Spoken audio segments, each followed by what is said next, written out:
Chào mừng tất cả các bạn đã quay trở lại với chương trình Trẻ Em Sinh Tồn. Và tôi, Dinh Tuấn Kiệt, sẽ là người bạn đồng hành cùng với quý vị đây. Đây là một chương trình không chỉ dành riêng cho người lớn mà còn dành cho các bạn nhỏ nữa. Hàng năm trên thế giới thì có một số những trường hợp là các bậc phụ huynh, người lớn để quên con em của chúng ta trên xe ô tô.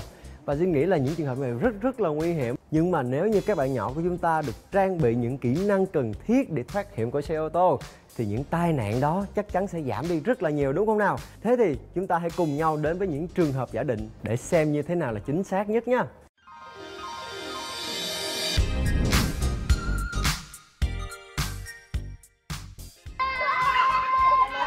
Chào mấy đứa. Rồi trời đất ơi, té luôn rồi kìa, đứng dậy. Rồi ra rồi, tụi con khỏe không?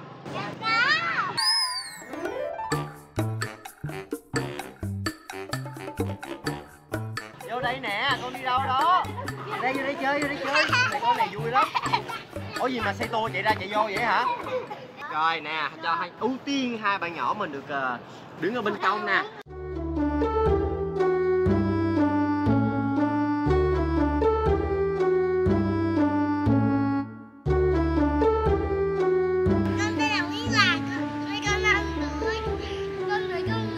Hôm nay con 5 tuổi, vậy hôm qua con mấy tuổi?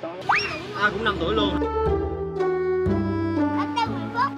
Hôm nay con 4 tuổi, con thích bơi. Chào mừng hai con đến với chương trình Trẻ Em Sinh Tồn. Em xin lỗi, em gì vậy? Là lát nữa mình biết, giả sử như nếu mà con đi lên xe ô tô, con đi cùng với ba với mẹ mình nè, cái lúc đó cái ba mẹ mình đậu xe xong cái ba mẹ mình bước xuống, thì ba mẹ mình quên mất ẵm mình xuống theo á, thì lúc đó tụi con suy nghĩ như thế nào? Con sẽ tập, nhưng mà em làm bằng cái gì? Làm bằng cái đá. Đá đâu? Ở trong xe làm sao có đá? Trên xe có xe máy, cái xe này đập bể. Vậy chứ cách của con là gì nè? Cách của em là dùng cục đá đập rồi đó. Con là bằng chân. Đá. Dùng bằng chân hả? Rồi dùng chân rồi. Chúng ta sẽ cùng trải nghiệm tình huống. Không biết là có bạn nào xung phong. Rồi bây giờ chúng ta sẽ tới tình huống giả định nha. Đi nào. Rồi đi. Cảm ơn các anh chị đã đến đây để tham gia cũng như là trải nghiệm cùng với chương trình Trẻ Em Sinh Tồn. Chúng ta lại gặp một người quen nữa. Chào anh. Và ngày hôm nay tiếp tục em sẽ mời tới chuyên gia Tony để có thể mà cùng chia sẻ và cho chúng ta những kiến thức phù hợp và quan trọng nhất. Giả sử như có một cái trường hợp là con của anh chị vô tình bị bỏ rơi ở trên xe ô tô, anh chị sẽ trang bị những kiến thức nào cho con của mình? Đây là cái chủ đề mà bé Minh Khang rất là quan tâm, và có một cái điều vui nữa là Khang cũng chọn cái chủ đề này là làm cái chủ đề cho cái bài thuyết trình ở trường nữa. Cũng vừa xong tức thì gần đây thôi. Riêng về chủ đề này thì phải nói là ba Khang rất là tự tin. Mình trang bị cho con mình là nếu mà trên xe mà gặp sự cố thì con phải la lên, con phải nhảy, con phải đập cửa xe để cho mọi người đến cứu mình ra. Dặn cháu ở trên xe có cái búa cái gì trên xe mình lấy mình đập cái cánh cửa cho nó có cái khí ở bên ngoài để mình kêu. Nghe hai anh chị chia sẻ thì em thấy là các anh chị đều rất là tự tin, còn con của mình là sẽ giải quyết được cái tình huống như thế này. Thế thì bây giờ thì em sẽ mời các anh chị cùng xem video clip và các con của anh chị đã trải nghiệm tình huống nha.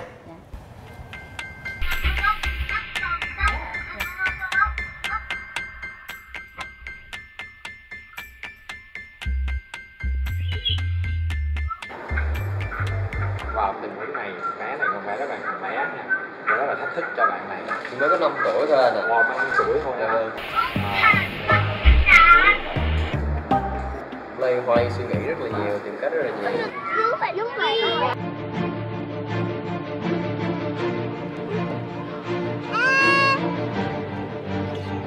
Có một bé nhỏ hơn 4 tuổi đi lại cứu bé trai con của chị. Chị thấy không, nghĩa là một bé nhỏ nữa đi lại cứu thì trong vô vọng thôi, đúng không? Không có thể nào mà giải quyết được cái tình huống này.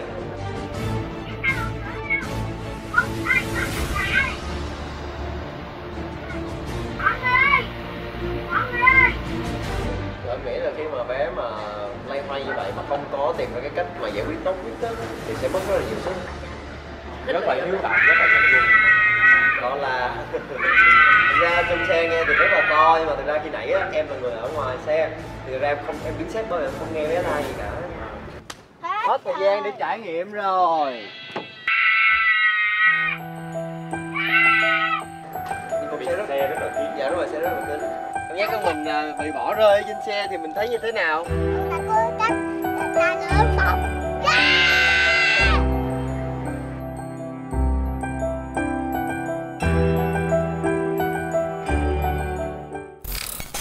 Ra xung phong. Chú ơi. Tới Khang đi, rồi ok tới Khang. Chú ơi, bạn này nghe đi con á. Khang cái này có vẻ là giống như là quen thuộc rồi đúng không ạ? Dạ. Động tác linh hoạt. Trời ơi, bánh Rất là hợp với lại cái gu là thích tò mò, khám phá của Khang, là các thiết bị, các Đồ điện tử. đồ dùng ở trên xe là đều là trải nghiệm cả. Hết thời gian rồi.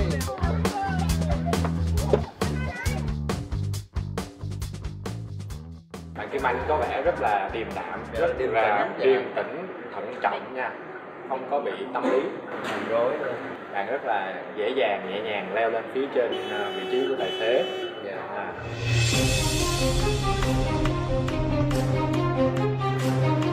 Bạn đã lấy được cái búa thoát hiểm rồi. Người lớn mình chưa chắc nhiều người là biết là cái búa thoát hiểm ở đâu nữa đó kìa.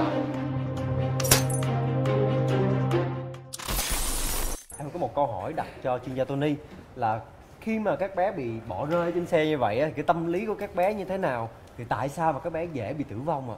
Điều đầu tiên khi đứa trẻ bị nhốt trong xe là sự hoảng loạn. Điều này dễ gây ra chết người. Vấn đề của đứa trẻ khi ở trong chiếc xe đó là sự tăng nhanh của nhiệt độ trong xe. Nhiệt độ có thể tăng cao hơn 10 độ C chỉ trong vòng 10 phút. Trong ngày nắng nóng, nhiệt độ trong xe có thể lên cao tới hơn 40 độ C so với nhiệt độ ngoài trời. Khi nhiệt độ của một ngày 30 độ trong xe sẽ là 70 độ C. Và điều này dẫn đến sự mất nước nhanh chóng, đặc biệt là đối với trẻ em. Sự mất nước diễn ra ở trẻ em nhanh gấp 3 tới 5 lần so với người lớn. Nên trẻ càng nhỏ tuổi thì vấn đề này càng xảy ra nhanh hơn. Đầu tiên là sự hoảng loạn, không thể suy nghĩ cách để thoát ra ngoài được. Sau khi hoảng loạn, trẻ chỉ còn rất ít thời gian để làm điều này. Ok, thử thách lúc nãy có khó khăn hơn một chút. Và đáng tiếc là không phải mọi xe buýt và xe hơi đều giống nhau. Chúng ta phải tìm cách khác nhau để thoát ra ngoài. Bé đã vượt qua bài kiểm tra đầu tiên. Bé đã không hoảng loạn. Ta cần phải bình tĩnh và tìm lối thoát ra ngoài. Trong lúc thử, ta phải tìm cách nào logic nhất, dễ nhất và làm trước. Nên chúng ta sẽ bắt đầu từ cánh cửa này, rồi tìm lối ra ở các nơi trên xe, xem có tìm được lối ra nào không. Giờ chúng ta sẽ bắt đầu từ cánh cửa này. Nếu có tay cầm cơ học ở đây thì ta có thể mở được nó luôn.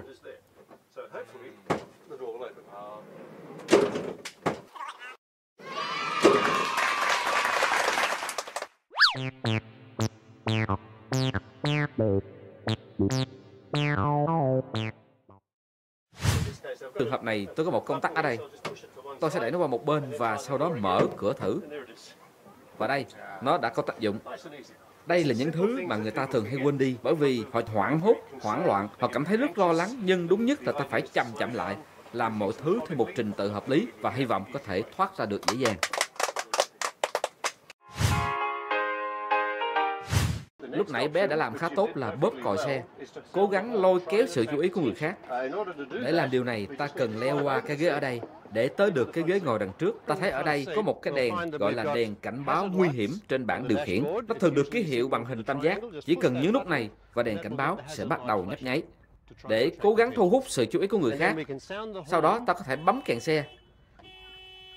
Ta phải làm cho người khác thấy phiền ơi là phiền. Ta muốn họ cảm thấy bực bội, nhìn vào đây và biết chuyện gì đang xảy ra trong xe. Để thu hút thêm sự chú ý, ta gõ lên cửa kính. Ta tạo ra nhiều tiếng động ồn ào nhất có thể để người khác đến và nhìn chúng ta. Đối với xe buýt thì sẽ có một chút khó khăn hơn vì các cửa kính màu ở hai bên xe. Nhưng chúng ta cũng cố làm như vậy vì ở đằng trước là nơi người ta thường nhìn nhất. Nếu ai đó đang tạo ra nhiều tiếng ồn ở trong xe, người khác sẽ tìm tới tài xế xe. Và nếu ta đang ngồi ở ngay ghế tài xế, họ sẽ nhanh chóng thấy ta. Ta lôi kéo sự chú ý bằng cách này. Sau đó ta chỉ vào cửa sổ xe hoặc là chỉ vào tay cầm của xe, nhờ họ mở giùm cửa xe. Hãy cho họ hiểu rằng ta bị mắc kẹt trong xe. Có một vài loại xe buýt có cửa thoát hiểm ở sau xe, thường là ở cửa sổ đằng sau, được chỉ dẫn rõ ràng. Ta chỉ đơn giản là đẩy nó ra thôi. Sẽ có một đòn bẩy để ta vặn nó, hoặc chỉ cần đẩy nó mà thôi. Nhưng nếu trong xe không có một trong các thứ này, ta sẽ tìm cách khác. Chiếc xe này có một dụng cụ thoát hiểm là cái búa này và cũng rất dễ sử dụng. Đối với loại búa này, ta sẽ dùng nó ngay ở giữa cửa kính ở hai bên hông của xe. Ta không nên dùng trên kính chắn gió. Toàn bộ lực sẽ hướng thẳng và tập trung vào điểm này để gây ra một cái lỗ nhỏ trên cửa kính. Sau đó, toàn bộ cửa kính sẽ vỡ ra. Cửa kính sẽ không văng vào trong hoặc văng ra ngoài, nó sẽ vỡ thành nhiều mảnh nhỏ. Các cách khác chưa được chứng minh có hiệu quả, nhưng đã cho thấy thành công trong một vài trường hợp, nhưng không được đảm bảo là sẽ luôn thành công. Đó là thử đá văng cửa kính ra ngoài. Để làm được việc này, ta cần nằm ngửa lưng ra sau, đá cả hai chân một cách chắc chắn và đồng thời. Ta đừng nên đá vào ở giữa cửa kính nữa, bởi vì giữa cửa kính là phần chắc chắn nhất của cửa kính. Điểm ở trên của cửa yếu hơn. Việc này không chắc chắn là thành công vì nó còn phụ thuộc vào chân bạn mạnh tới đâu, nhưng nó có thể có hiệu quả. Một cách khác mà vài người hay dùng, đã dùng và cũng có hiệu quả, đó là dùng cái đầu ghế này. Dùng cái đầu ghế ngồi ở trong xe, ta có thể tháo cái đầu ghế này ra. Và ta có một cái đầu nhọn ở đây. Tuy nó không được thiết kế để dành riêng cho việc này, nhưng nó cũng có thể có tác dụng giống như chiếc búa vậy. Nếu ta đập nó đủ mạnh, nhưng cũng sẽ không dễ làm giống như chiếc búa.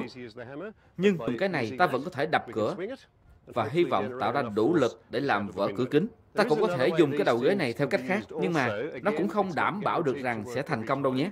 Trong phần kéo cuộn cửa kính lên ở đây, trong trường hợp này thì nằm ở phần ghế trước.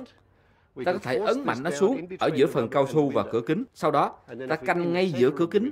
Nếu như ta kéo nó về phía sau như thế này, cửa kính bị tức sẽ vỡ ra. Nó sẽ vỡ ra ngay ở giữa cửa. Các nhà sản xuất không khuyến cáo ta làm việc này, nhưng một số người đã dùng và họ thành công. Trong lúc chúng ta đã hết cách thì việc này cũng đáng để thử nhỉ? Không có sinh mạng nào mất cả. Được rồi, bây giờ ta sẽ thử lại. Cháu nghĩ cháu có làm được không? Cháu nghe được à? Tuyệt vời.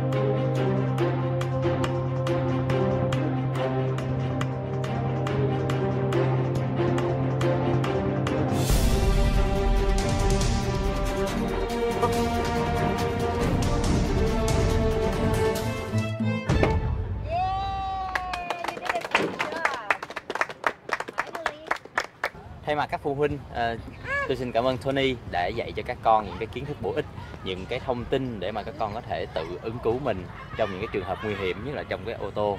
Xin cảm ơn Tony rất nhiều. Thank you. Đây là niềm vinh dự của tôi. Chúng ta đã học được nhiều điều ngày hôm nay. Tôi hy vọng khi về nhà ta sẽ luyện tập thêm. Như tôi đã nói, không phải chiếc xe nào cũng như nhau.